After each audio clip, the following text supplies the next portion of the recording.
Alright, let's get the stream up and running, which seems, I think, to be probably it. Probably it. Yeah, that seems right. Gonna do social posts real quick. I gotta remember to put my glasses on.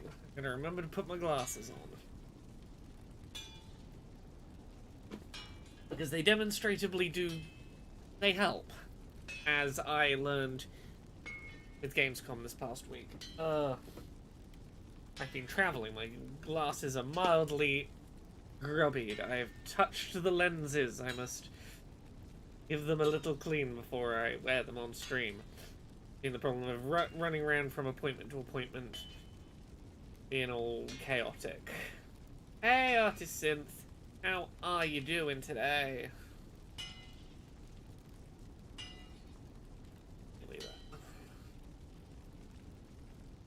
Having to keep them free of smudges is the worst part of glasses, I am very quickly learning. That's better.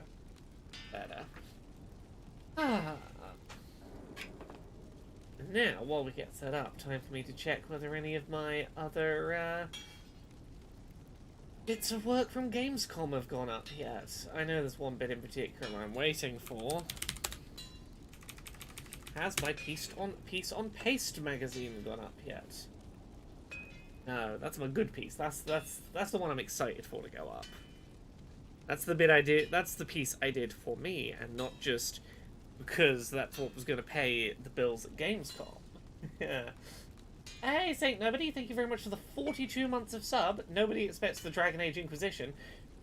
Well, if 14, 15 streams in, you're not expecting the Dragon Age Inquisition, something's gone wrong. I've not set expectations correctly at that point. Hey, AJ. AJM, I'm doing good. I will be honest, I'm on like day 3 of recovering from Gamescom.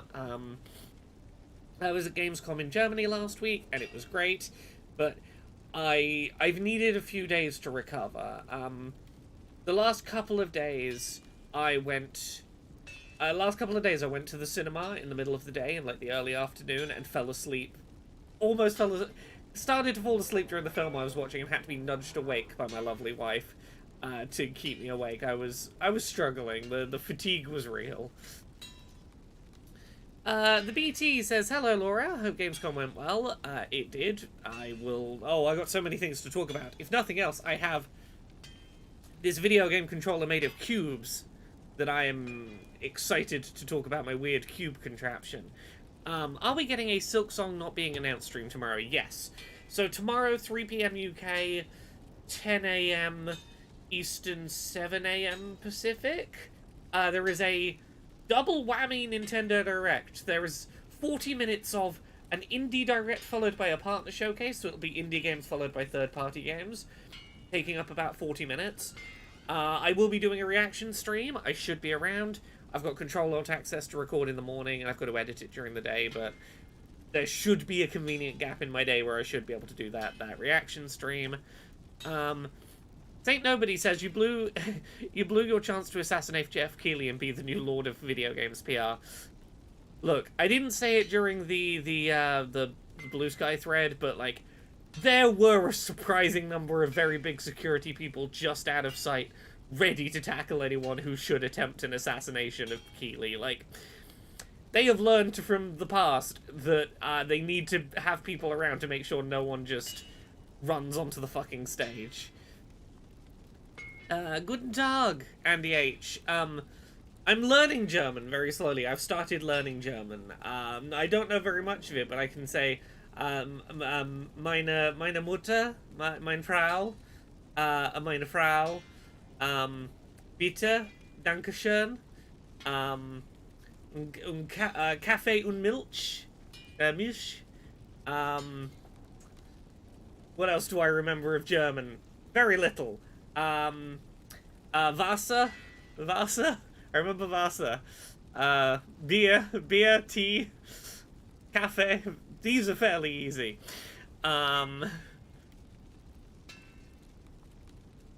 Yeah, assassination was not the word that Twitch got upset with, correct. Hey Echo, yeah, I have the cube traption, the Proteus controller, which is a bunch of, like, modular cubes that you click together and make a controller out of. Which I recorded, like, today was my first day properly back at work after Gamescom, and I think my AA episode going up this week about this controller is like half an hour long. It's a good solid half hour from like my first few days of playing around with this thing. Andy H says there was a reference to Earring Magic Ken in today's Inquisition. Yes, my lovely partner. You know when we came up with Earring Magic Varric on this stream, I messaged Phoenix and said Earring Magic Varric and sent the picture. And Fee was like, no, I refuse, this is terrible, why have you done this? And then Fee comes in on the Inquisition today being like, listen to my great idea, Earring Magic Varric. I'm like, I see how it is. It is popular now, is it, Fee? I'm joking. It is it is amusing, but yes, Fee did get Earring Magic Varric from me. I led around the houses to it ending up in the Inquisition today. Alright, what was I doing? I'm giving some logging materials to someone, apparently. Who requires building things. Did you see Peter Molyneux's game? No, because his game wasn't actually playable at Gamescom in any way, shape, or form. Because, do you really believe Molyneux would show a trailer for a game and then it would actually be in a playable form where press could see whether his promises were true or exaggerated? That would be far too much risk of people realizing his game was maybe slightly exaggerated. Can't be risking that. Now all you have to do is mispronounce Juvengen, and the Dutch will think you're a real German. Wasn't it? If Molyneux's game was there, he did his fucking darndest to hide it. I spent like 3 days in the press areas of Gamescom, did not see anything that would lead me to believe his game was there, did not see it anywhere on the show floor. If it was at Gamescom, it was in one of the unmarked booths, one of the we don't want you to know what we're showing here booths, and like that's never a good sign for a game when they don't want to advertise to the media, yeah, come make appointments to come check out the thing. We are honored to serve. Right. So, I think we did everything in here. I think what we were doing now was trying to work out where we were going for side quests next. We're just hovering over places we've unlocked, looking for quests. Connection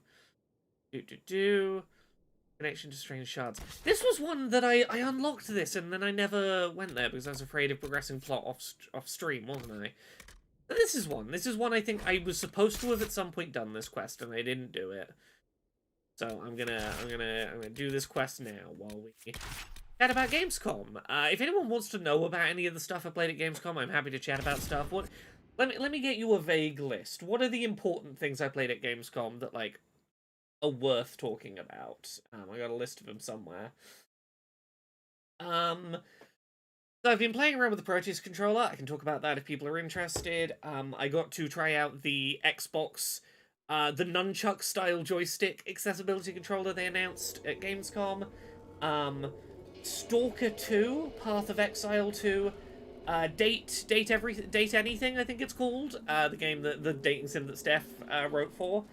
All Will Rise, which is a really interesting leftist anti-fascism deck builder Ace Attorney game that is maybe my favorite thing that I saw at Gamescom. It's really fucking cool. Immortal, Project Timmy, Sasha's Curse, Fudgy Dice. I played Civ 7, Monster Hunter Wilds, Planet Coaster 2. There's probably some other stuff. That's the stuff off the top of my head that I'm like, I played. People might have opinions about these things. Word for you. Let me remind myself where I'm going. I'm going this way.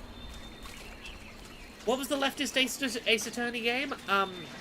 It's called All Will Rise. It's really fucking hard to find on the internet right now because this game has zero fucking presence online. There was like an hour-long demo for it at Gamescom, and here's the two things I can tell you to give this game some legitimacy. It's written by Meg Gianth, who is the writer for 80 Days, Thirsty Suitors, Boyfriend Dungeon. Good at writing good gay shit. Good, like, feminist lefty gay shit. And the other person involved in it, and this is going to be a little bit of a side story. A few years ago, I travelled to Utrecht in the Netherlands to judge a university game jam amongst a bunch of university students that was focused on environmentalism and sustainability. And this game was born out of that game jam that was like 5 years ago.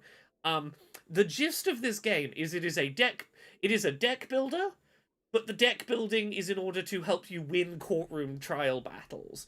And the narrative idea of it is that you are playing as like a trio of lefty political activists in India who have managed to win a court case and argue that your, like, this big river in India should have the rights of legal personhood, meaning that to damage and destroy or otherwise, you know, harm the river would be akin to harming a person. And this trio of lefties has basically stumbled into this legal precedent and gone, fuck, we were not expecting this to actually work. How do we capitalize on this? What do we do? Like, how do we work forward from this? And then very quickly, this, like, establishing legal personhood for the river gets put to test because, one morning you wake up and walk past the river to see that it has been filled with a bunch of chemicals and set on fire, clearly in protest of this ruling. So you are, like, trying to work out how to keep your, like, lefty coalition functioning while you do deck building Ace Attorney battles to try and work out who destroyed this river and fight them in court. But the thing that's really interesting about it is, like, you know how in, like, Magic the Gathering you have a mana system? Your equivalent of mana in this is basically political energy. It's how not burned out you are. And a bunch of the writing in it is really interesting because it is all about, like, being a hastily thrown together lefty collective who agree on what, like, the end goal you're aiming for is, but disagree about the means of getting there. Like, maybe one of your group is more okay with political violence than others. Maybe one of them is more like, no, we have to do things with procedure and politeness. And you're all aiming for the same thing, but you're all a little messy on how to get there together. Really fascinating game. It is maybe the most interesting thing I saw at Gamescom, and people need to check it out when there's actual fucking info on the internet about it, and it's not impossible to find. Saint Nobody says, to be honest, I'm curious about the Xbox Nunchuck. Here is my thoughts on the Xbox Nunchuck so far. It is literally a fucking Wii Nunchuck. With, what if the Wii Nunchuck, it has, like, the two, you know, your two buttons and your analog stick. What if it also had 4 buttons below the analog stick that would either be your D-pad or A, B, X, Y? Like, it feels like a Wii Nunchuck, but it's half a controller in one hand. A pair of these basically functions as what if I was playing my games on 2 Wii Nunchucks. And I think that's fucking great. The big downside with it is the fact that it's wired. It's not going to be as big an issue if you're someone who has, like, an Xbox Adaptive Controller, because then you'd only need to, say, have them wired to the Xbox Adaptive Controller, not wired the whole way across your living room to your Xbox. I think that is going to be the biggest drawback for a lot of people, is it is wired, and that is the option around it, but it is one of the 2 competing options right now that imminently in the near future is going to allow me to do Xbox controller play with my hands separated from each other, and I've been waiting to be able to do that for ages, and whether it ends up being the Proteus controller that gets there first, or a pair of these Xbox nunchucks, I'm just excited for the era of Laura gets to play games with her hands not in this position. Is labeling the input 1x to 4x the final design, or will there be replaceable button caps with the correct icons? So, my understanding is that that will be the design, in as much as I know that Arevia, my co-host on Control Alt Access, has one of these, and, like, has a boxed one that, to my understanding, is, like, relatively final design. What I would suggest is you will probably... I wouldn't expect it to be too hard to find button icon stickers you could place over those buttons, or something similar to that, or some solution of that nature. I think that there will... I'll say this. I know that Xbox does a lot of, like, for their accessibility tech, they make a lot of their designs open source, in case you want to make custom, say, a custom thumbstick to add on to your joystick or whatever. They make a lot of the 3D print files accessible. You could probably find someone who would make replacement keycaps that you could put in based on the files that Xbox makes available, but just with the ABXY if that's your preference. My expectation is that they will ship with, like, X1, X2, X3, X4 will be what's on the buttons. I would be surprised if they change that at this phase. I did a bit of chatting with Xbox. Nothing in my conversations with Xbox suggested that would change. Where am I going? Where is this place I'm trying to get to? It's over here. I realised I may have just gone in a big loop, not anywhere towards where I was trying to get to. Maybe I'm heading the right way. How was Monster Hunter Wilds? I heard it was running at 30 FPS on PlayStation. How was it to play? So, it did seem to be playing at 30 FPS. I'm not surprised by that. It's not releasing until some nebulous point next year that we don't know a date for. I've played enough, like, show floor demos of Monster Hunter games that eventually ran at 60 FPS to know that sometimes the demos are just 30 because, like, they haven't taken the time yet to optimize to get it to lock at 60, but they've announced there's a frame rate mode. I would be surprised if it doesn't have a mode that hits 60 at launch. But to talk more generally, yeah, one sec. In order to talk more generally about, like, the Monster Hunter Wilds... Sorry, I'm going to answer a message, then I'll be less distracted, then I can talk to you about the Monster Hunter Wilds things.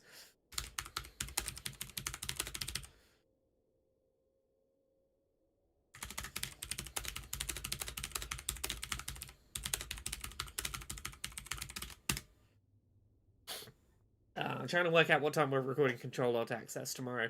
So, here's the big thing. I'm going to very quickly try and summarize my thoughts on Monster Hunter Wilds. I love that there's now basically chocobos. If you played Rise, you know how the dogs worked is like your way to run around. What if you had chocobos so they could run around really fast like that, but also you could leap across things really dramatically? It's basically the wolves, but, like, leveled up, and that's pretty cool. The main mechanical difference that I got to play around with is, if you... Let's say you're just, like, randomly attacking a monster in Monster Hunter now, you'll sometimes start to see red marks appear on parts of the body, and those are the parts of the body where you have damaged that monster most frequently. If you damage them enough times in that red glowing spot, they will take a massive burst of damage from this wound.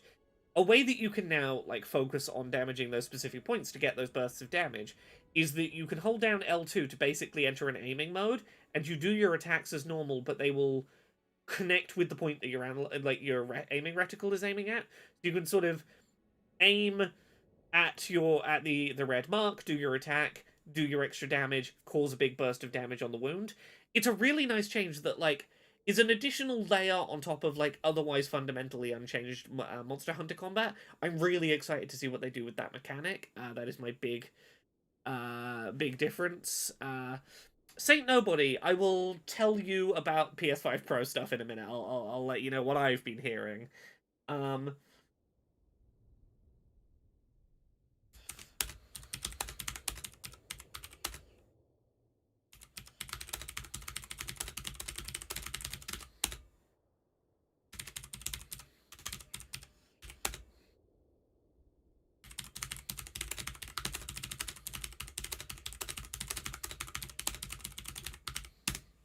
There we go.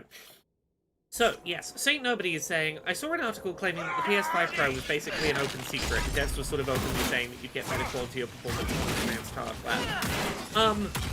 Look, I'm not gonna say too much about who I heard say what, but, yeah, I think it's fair to say that the PS5 Pro was somewhat of an open secret at Gamescom. There were a lot of developers being a lot more loose-lipped about it than I really would have expected them to be. Granted, a lot of this is being in the business area, and it is amazing at Gamescom what people will just talk about, what things that they are completely under embargo should not be talking about at all. They will just sit and talk about at the coffee tables there, because they're surrounded by people in business suits, and they just kind of assume that like no one's listening. Why would anyone be listening to any of this? Yeah, it's never hugely surprising to me when this kind of stuff happens, but there were a lot of people who should not be talking about the PS5 Pro that were talking pretty openly about their, like, oh, my thing is on hold because it seems silly to release it now when we're going to have PS5 Pro version ready really soon, and why don't we just slightly delay it so that we can be at the launch of PS5 Pro and be like a launch, we can be thought of as a launch title, and that'll be good for us. Like, that's the thinking that seemed to have been doing the rounds.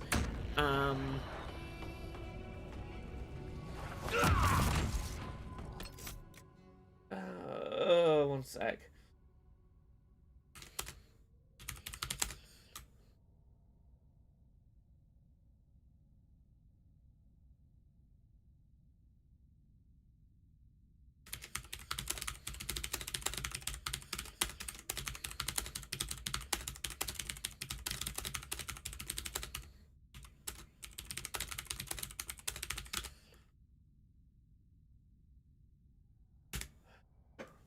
Sorry, trying to do podcast scheduling while on stream is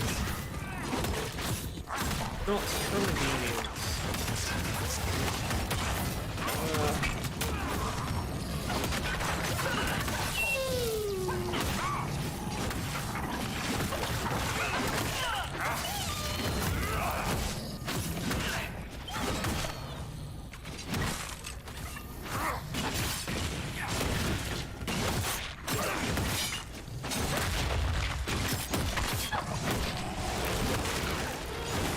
Well, I apologize for this, chat. This stream might end up having to get cut pretty short. Short version, usually tomorrow is Control-Alt-Access recording day. Apparently cannot be recorded tomorrow, and recording it later in the week just means it's not gonna get published this week, because I just won't have time to edit and subtitle and things before it's gonna go up. And the alternative recording arrangement that might be available was we can record it now, which is fine by me, but it doesn't mean no stream. It means I'm gonna have to go vanish for an hour and then come back and stream some more after. I apologize for this potential situation. You know what? Give me 1 second.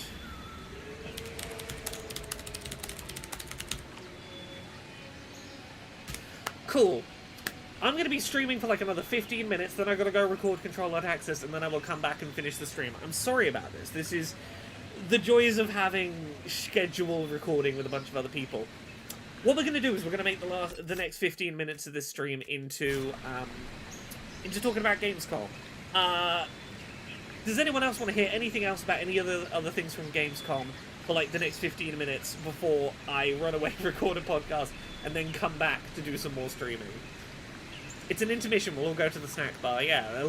Everyone go listen to Let's All Go to the Lobby on repeat for the next hour until I come back. And that's, you know, you've had the proper experience. I can do the podcast live. I'm open to doing that. I don't know how open a reviewer is to doing that. Because that was my suggestion for tomorrow, was to record it tomorrow while the reviewer is doing the stream, but we both occasionally stumble over words and stuff while recording, and I think we're both more comfortable with like putting the polished version out. Like I'm open to recording it live, but also like I don't want to put that on a review when that's not the routine, you know.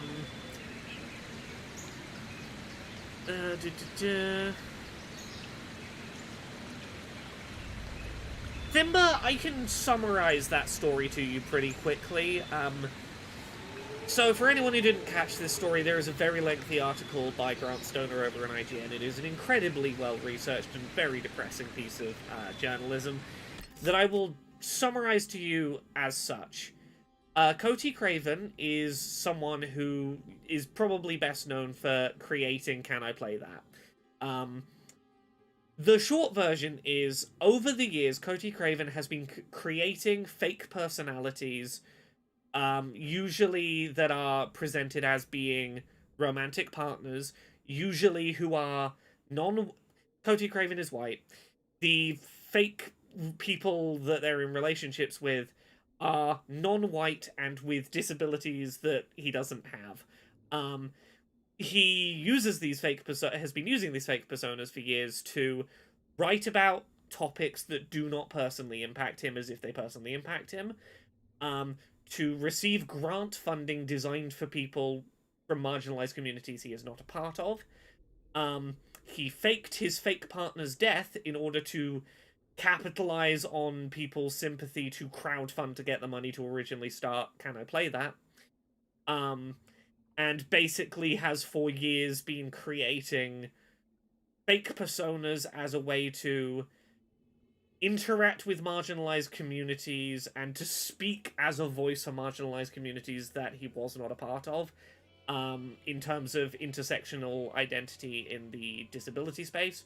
To give you a sense of how fucking big a deal this was, for about 3 years, I think, like, one of the big accessibility advocacy awards that people like doing the kind of work I do could win in this industry was named after one of his fictional dead girlfriends. Like a literal like accessibility advocacy award was named after a person who never existed, let alone died, who people in the accessibility community mourned. It's a fucking mess, and as someone who lost 2 people very genuinely to, from the accessibility community that I knew well this year, I attended one of their funerals.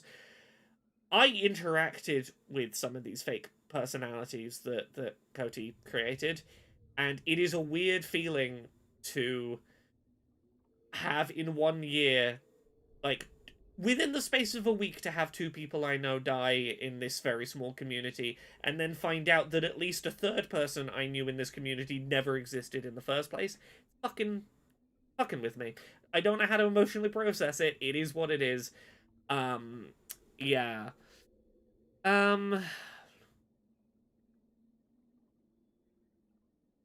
Yeah. Yeah. It's a lot.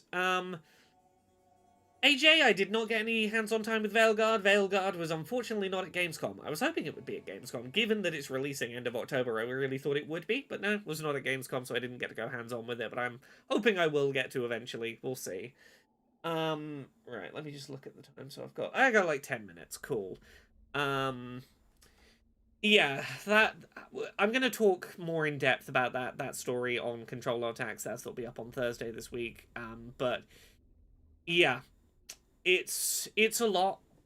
It doesn't help when people already, assume that people are lying about their disabilities on the internet.